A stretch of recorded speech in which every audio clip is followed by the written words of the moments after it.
So my company is at a point where we're constantly hiring people. We're nearly at 30 employees worldwide.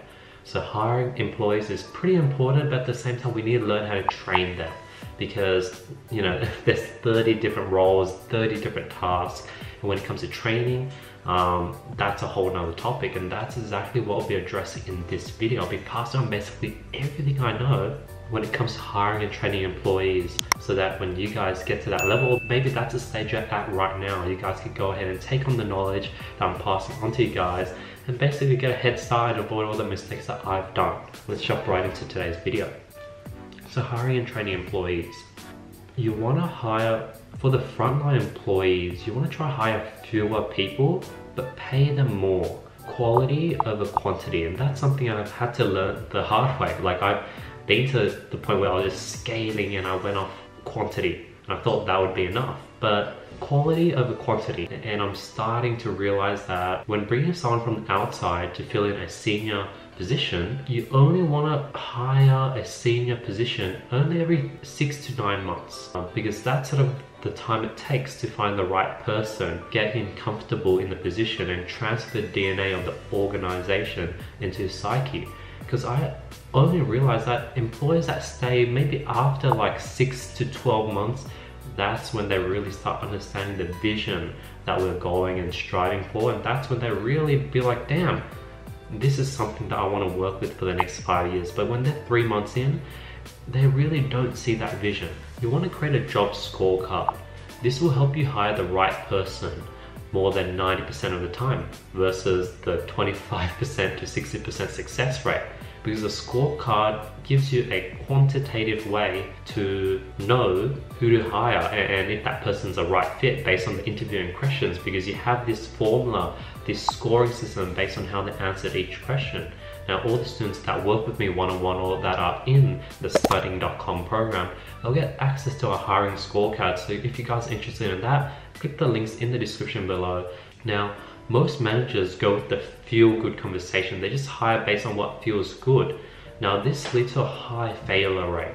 We have the tendency to hire people who are most like ourselves, and this would lead to a company filled with copycats and sort of look-alike. You're aiming for a diversity of talent and backgrounds and personality needed to drive a fruitful debate, innovation and differentiation, and this powers growth.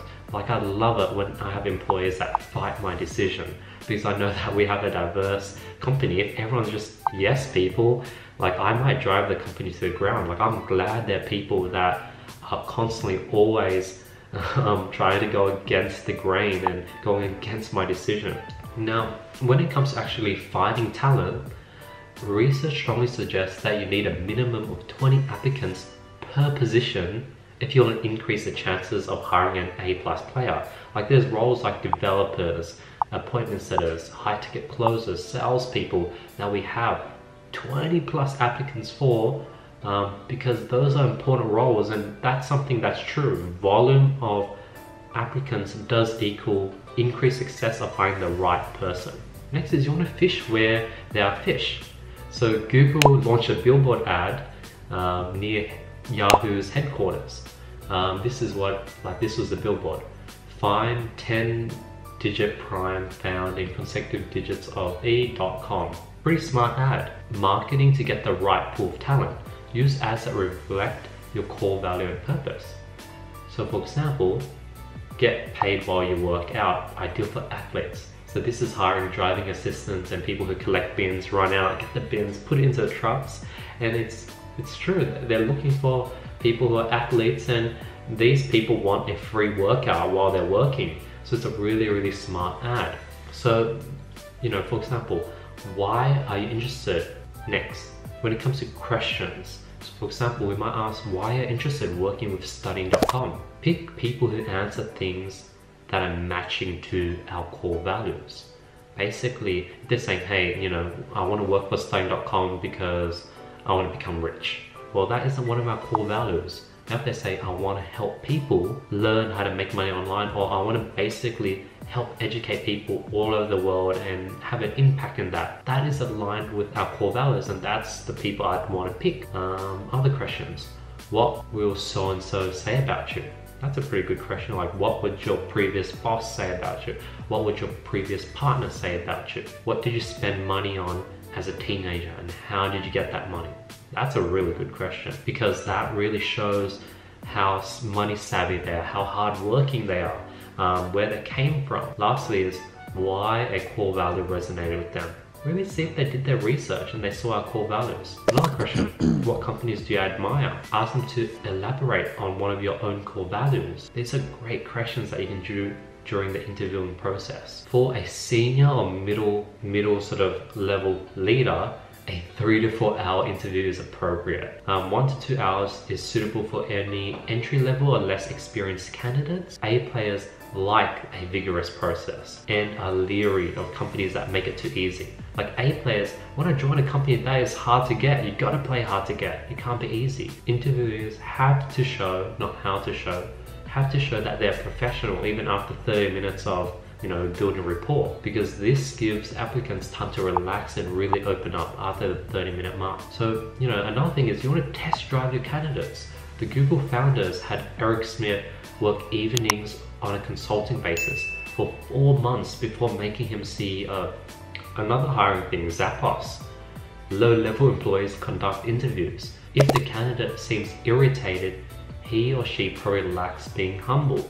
That's pretty smart. Like, let's say I let my janitor interview the senior developer position. If the senior developer is being irritated or offended and they're not being nice, then that's not someone we want to hire. Next is, nothing's more frustrating for A players than having to work with B and C players who slow them down or suck their energy. So only hire people who genuinely lit up when they talk about a core value. That's also really important.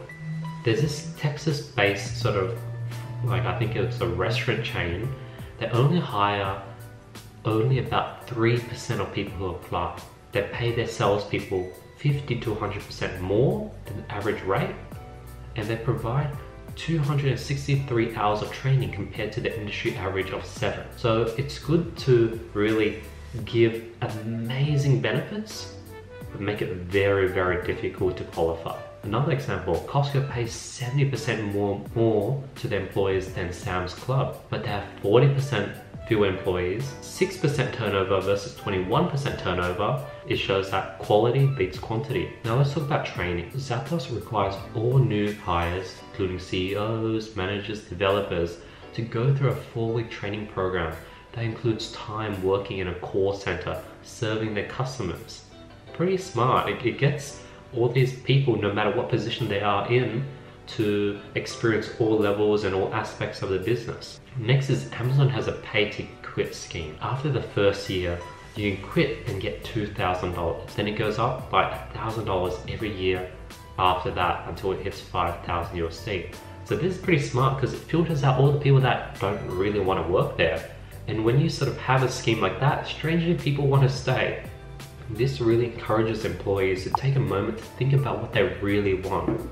In the long run, if an employee is staying somewhere because they don't want to be, it isn't healthy for the company or the employee. Appletree's team would share stores and videos created by employees to introduce the company's core value and purpose. That's pretty strong. That's a cool introductory video to onboard team members. A video that has testimonials and stories of all your employees. Next is train your employees to mine for the answers to the questions you ask. So when you ask them questions, train your employees to research. That's something that's really important. Having people, teaching them how to learn and research and figure out things on their own. Next is, data showed that periodically one-on-one coaching ranks as a #1 key factor to being a successful leader. So with all my high-level employees, all my senior managers, and my project managers, my sales managers, I do a lot of one-on-one meetings with them every single week, and most likely multiple times throughout the week. Next is, research shows that training and development increases loyalty. So you want to basically give your employees as much training and value as possible, because that's what increases loyalty and that's what they're looking for. People don't want to be stagnant and do the same thing day in, day out. And lastly, always challenge an employee who says everything is fine. People who don't get stuck are people who aren't doing anything or don't know they're stuck. Lastly is invest into employee education. The ideas your team learns today will continue to impact for many, many years after. So yeah, that's the whole video when it comes to hiring, training, how to pick the right employees. And this is really, really value packed. This is like literally distilled all the golden nuggets into one PowerPoint for you guys to learn. So as always, if you guys want, these PowerPoints are completely for free in the description below. Be sure to click and check out the resources. And yeah, hopefully you guys enjoyed this video. If you guys did, be sure to drop a like below. Let's go ahead and announce last video's winners for $1,000 worth of courses, a consulting course with me. The winners here. If you guys want to qualify, all you have to do is drop a comment below, follow me on Instagram, hit the subscribe button, hit the notification bell, like this video, and I'll be picking the best comment every single video. On that, I hope you guys have an amazing day, and I'll see you guys tomorrow with nothing but more value. Peace.